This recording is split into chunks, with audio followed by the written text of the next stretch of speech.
மரியாள் தன்னை விட்டு எடுபடாத நல்ல பங்கு. இன்னைக்கு இயேசு என்கிட்ட வந்திருக்கிறார். இன்னைக்கு இந்த பங்கை நான் தெரிஞ்சுக்கணும். இன்னைக்கு விட்டுட்டா இதோட இந்த பங்கு எப்போ கிடைக்குமோ தெரியாது. இளையகுமாரன் அப்படிதான் மெலிஞ்சு போய் சாப்பிட்றதுக்கு வழி இல்லாமல் உயிர் போகிற நிலைமையில் இருக்கும்போது தான் என் பங்கு எனக்கு வேணும். சபை தான் என் பங்கு. சபையில் கொடுக்குற வார்த்தை தான் என்னுடைய பங்கு. என்னுடைய ஷேர் தான் அங்கே இருக்குது. அந்த பங்கை பார்த்து என் தகப்பன் என் கையில் தரணும்.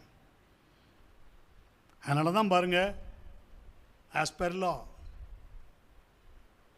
ஆமென், அன்றியும் அவருடைய தீர்மானத்தின்படியாய் அழைக்கப்பட்டவர்களாய் தேவனிடத்திலே அன்பு கூறுகிறவர்களுக்கு சகலமும் நன்மைக்கு ஏதுவாகவே நடக்கிறது என்று நீங்கள் எப்படி அறிஞ்சிருக்கிறீங்களோ அப்படி தான் பரலோகமும் அறிஞ்சிருக்கும். நீங்கள் எப்படி செய்ய முன் வரீங்களோ அப்படியே தான் பரலோகமும் முன் வரும். நீங்கள் எதை வெளிப்படுத்த சித்தமாக இருக்கிறீங்களோ அதைத்தான் பரலோகமும் வெளிப்படுத்த சித்தமாக இருக்கும்.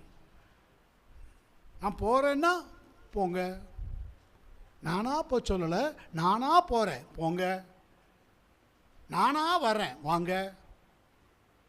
இதான் பரலோகம், இதான் தேவன். தம்மிடத்தில் வருகிற ஒருவனையும்